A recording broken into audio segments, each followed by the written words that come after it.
We were told asking for help meant we can't handle motherhood, but motherhood was never designed to be handled alone. Welcome to Womenfolk Revival, where we are deeply rooted and wildly intentional. I'm Maggie. And I'm Meara. And Maggie, when you say that motherhood was never designed to be handled alone, I think that's exactly why so many women keep talking about wanting that village. Not Mhm. having one, but wanting one.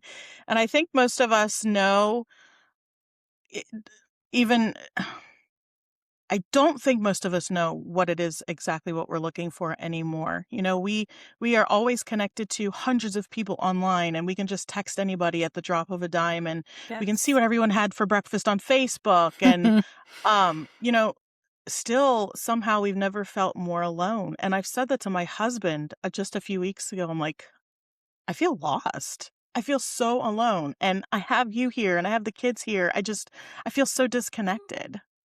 Well, see, here's the thing. Of all those of all those people that you are connected with online, how many of them could come over and watch the kids? How many of them are going to bring you a meal if you just have surgery or if something's going on or you lose a loved one. A lot of these connections that we have online are very casual. And Superficial. even if they're not, like you and I, we live an hour away from one another. Hmm. So I can't just, you know, be there quick to watch the kids if there's an emergency. It's going to take me an hour to get there, plus the time to wrangle up my crew and get in the car and go. So it's just not realistic. We don't live, 2 seconds away from each other anymore. Hmm. So having that village is having that community nearby, preferably family would be great to have nearby. But that all kind of went away when people started having to relocate for employment and, Hmm. different career opportunities. Yeah. And having those trusted neighbors, the quality of Hmm. humans has gone down. Yeah. And society made it that way. They want us dumb, they want us sick, they want us compliant, they want us ignorant to Compliant. Yes. everything that is important for us. Um, and it's just, man, it's really wreaked havoc on women and on families and humanity itself, because connection is key to good health. Yeah. We've seen studies, we've seen it in other cultures where, they do have that village, they do have that human connection. And I think people really woke up when the pandemic happened. They Yeah. realized we need connection Hmm. for not just mental health, but also physical health. Doesn't that blow your mind? We need human connection for good physical health. Yeah. That's crazy. Yeah, it makes sense to me. And on some of my Facebook groups that I belong to, I've seen women say things all the time like, I just don't have anyone to call, or I don't know who I'd ask for help. I don't have any friends. And I understood that completely because for most of my life, I didn't have that village either. I grew up as an only child being adopted. I found my biological siblings now, and that's been wonderful. But growing up, I didn't have those sisters or cousins or aunts that were stopping by, or a close group of women around me, because my family, even then that we were close knit, it was only around, occasions like then Christmas and Easter. And so because of that, I became my own village. I became the mom, I became the aunt, I was the friend and the helper. And um I just I didn't realize how heavy that was on me until just recently. And and what you say, wearing all those different hats like that, you know, being the sister, the mother, the aunt, the everything, that Mhm. is okay as long as you have a close knit group that does that also. It Mhm. cannot be you all the time, 100%. It cannot. Nobody can sustain that. Yeah. And You need a group, you need a village. yeah, you do. You really do.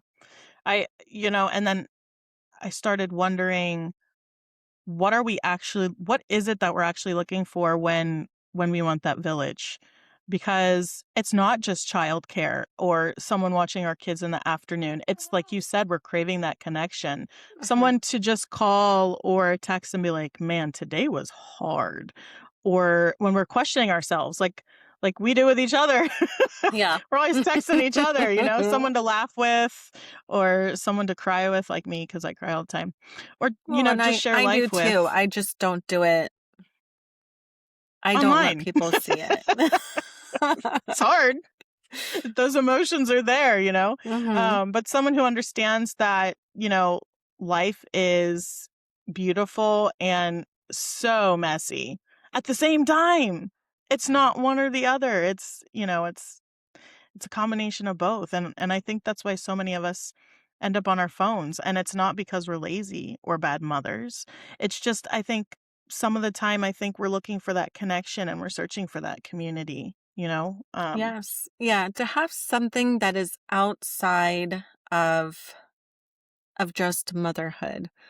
I wouldn't Mhm, give up motherhood for anything, and I don't like to be away from my children, but I still need I need I need something else to connect with. mhm, mhm. I need human connection. Mhm. Yeah, we're looking for the village, and we've been trying to find it through a screen subconsciously, And I think that our children aren't that different. We spend so much time talking about screens, but children need that connection too, the attention and the boredom. And I know it sounds strange because most of us try to avoid that, but like you and I had discussed, that's where the creativity starts, and Mhm. that's where the forts get built and games get invented and the stories get created, and they learn Yes. to solve problems and use their imagination. It's always been an important Mhm. thing in our home, and I've always And needed patience. structure and rhythm. Yeah. They My learn kids come to patience me. as well. Mhm. Well, I don't know about five girls and patience and boredom. That's huge. That's oh man, they're always bored or I don't know Oh, what to do, and I'm not saying that it's gonna be easy every step it's of the not. way, but Uh-huh. as they get older, they're gonna develop that. And a lot of times too, it comes in adulthood and finally you're like, "Oh, yes, I do know this. I've been experiencing it all of my life. I just never put it together." And Mhm. then they're able to work that emotion or that quality out, On their own. because they have spent Mhm. a lifetime seeing it and practicing it unknowingly or having it there, having it be familiar to them. Mhm. And it's a lot harder with the preteens that I have. They're constantly coming well, Ruby, she just sits there and gets in that mood, and I'm like, "Okay, so what's the problem?" And she's like, "Nothing." I said, "Okay, you're not gonna sit here and put me in a mood because you look like you're in a mood." She's like, "I'm not in a mood." I said, "You're just bored?" She said, "Yeah." I said, "Go find something to do." And 15 minutes later, her and her sister were out front in the yard pretending to identify plants and coming up with their own system, like, they were following a moth to see what the moth was doing and where the moth was going. So it's like, you know, we're always so quick to put a screen to their face, or sometimes I'm guilty of it. I'll turn the TV on Sure. because in that moment I need that rest, and I've learned how to not feel guilty. Hey, listen, I'm going to go sit on the back porch, have me a cup of tea, and you're going to sit in front of this TV for an hour, and then we can come back outside and you can drive me nuts again. But um Mhm. it's all about that rhythm in our home. It's been important, and having structure, and um for me, I have a learning disability. So growing up, I've spent much of my life craving that rhythm and predictability, and I know children crave that too. So when I became a mom, creating that rhythm for our family felt natural for me. Not a strict schedule, just the flow of the day. Mhm. Um Meals and outside time and quiet time. So things that made us feel steady. Yeah. And how much simpler would all of that been had you had a whole horde of women or family members? That's one part of the village also is that, that multi-generational family unit that Mhm. just seems to Mhm. be totally, non-existent in, America, at least. Yeah.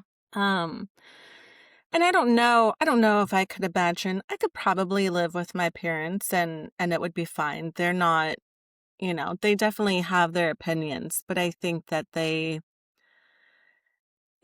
just don't know how that would work. Like who runs the household?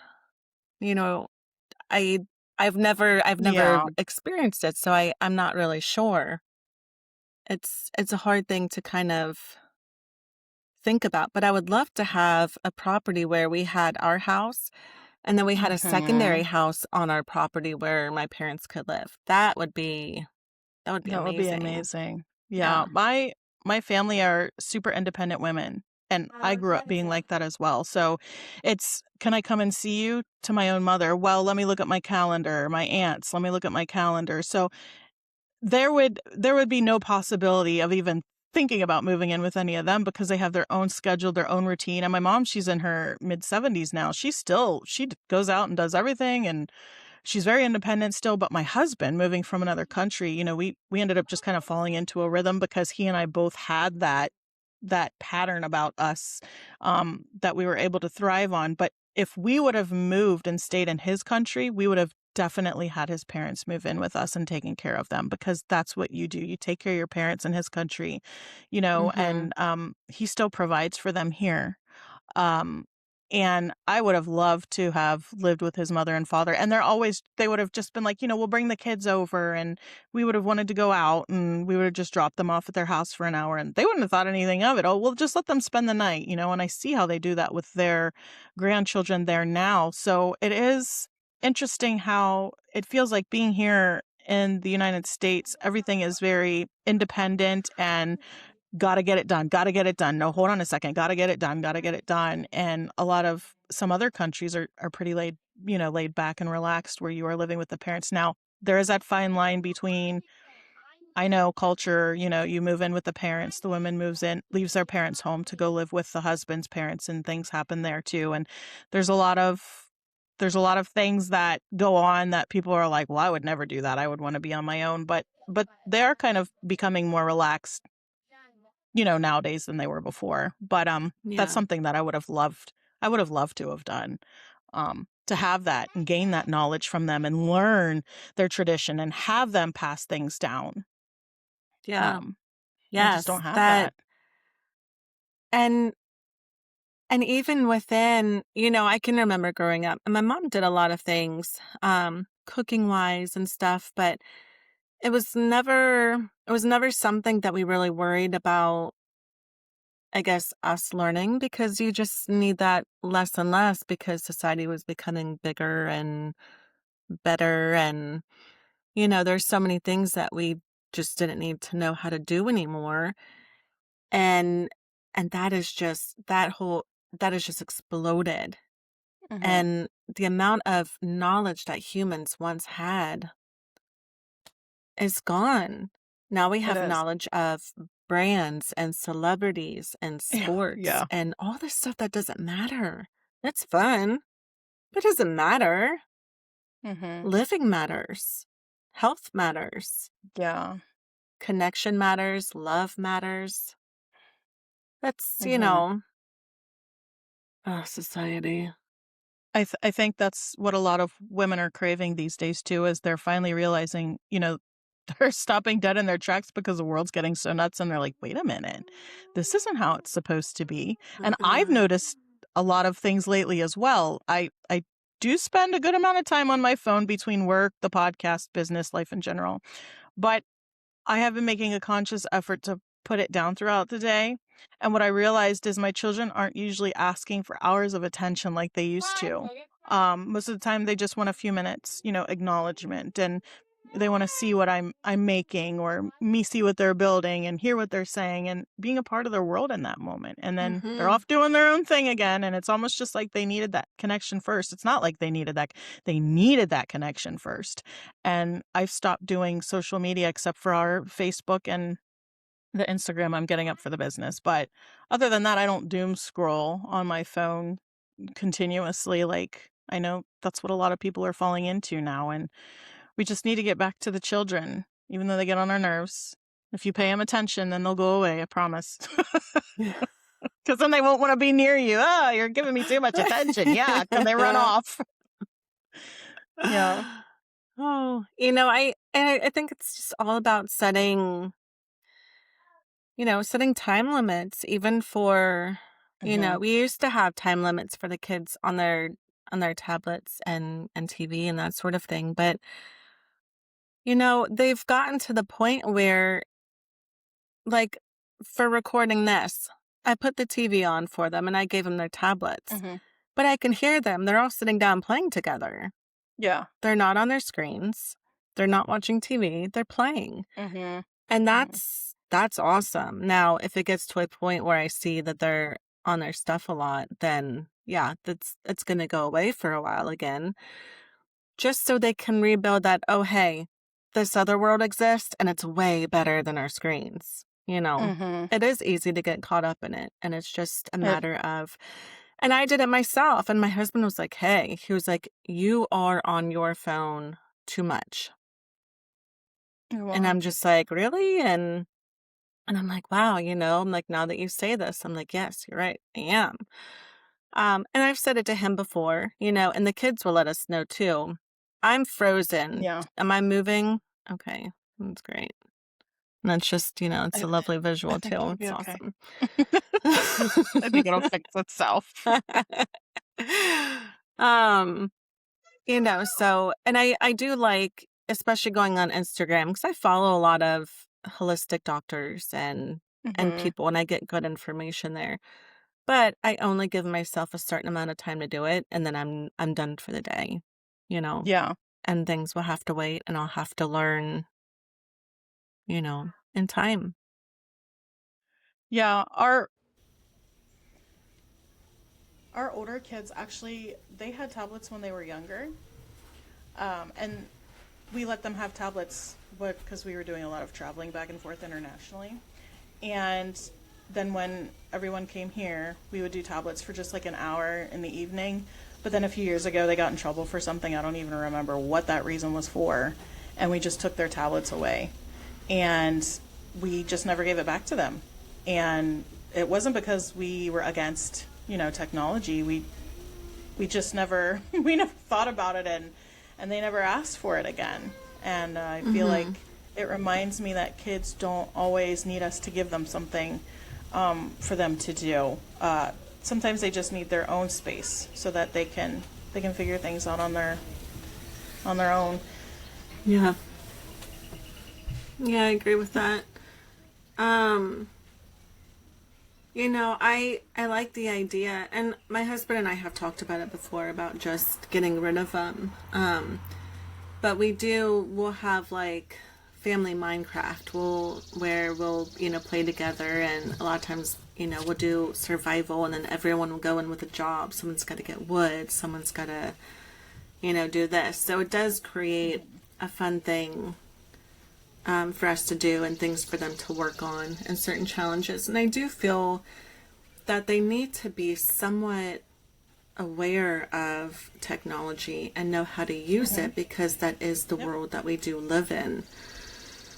Um, Like, but to have it all day and to have, just to be sitting on it all day long. yeah. And it's amazing, once you take it away from them, they'll figure out how to be and how to do things without it, and they'll be happier and healthier. Um, but yeah, it is, would I rather have my parents here to watch them when I'm recording or doing something else? Yes, I would, but Yes, please. but they live 45 minutes away, so that's not a quick trip for them either. Well, So yeah. I think the biggest thing that I have learned is that the village isn't something that you just find. It's something that you build, in conversation, friendship, another woman saying, oh, me too, because that's what we're all craving, honestly. We're not yeah, perfect. We're not craving perfection. We just We're craving that connection and a place where we can be honest and open about motherhood and marriage and perimenopause and our work and faith and all the messy parts of life without feeling judged. And honestly, that's why I'm so grateful for our relationship. And it's not because we have all the answers for each other, but it's because we can have these conversations. And I think women are looking for that too. And Yes. I think our children are also looking for something similar, not more entertainment or screens, but more connection. More connection. And more room to be bored. Yes. And just more, more support too. And it's not, it's like today, like we have this notion where, women are admired for doing it all. And that's so silly. And there's this guilt that comes along with receiving help, or this feeling of being lazy or incompetent for not being able to do it on your own. And that we have to nip in the bud right away, because everybody needs help, especially mothers, because there is so much that's involved in motherhood and wifehood and womanhood alone. We are, complex creatures. We are. And we need the support of other women, whether we have children or not, whether we're married or not. Yeah. Women are meant to be in groups of women. Connected. Yes. We are. Well, Yeah. if there's one thing I hope, or if there's one thing that we hope that people take away from this conversation, it would be that you don't need that perfect village. You just need that place to start. And we always say that in all of our episodes, just a simple place to start.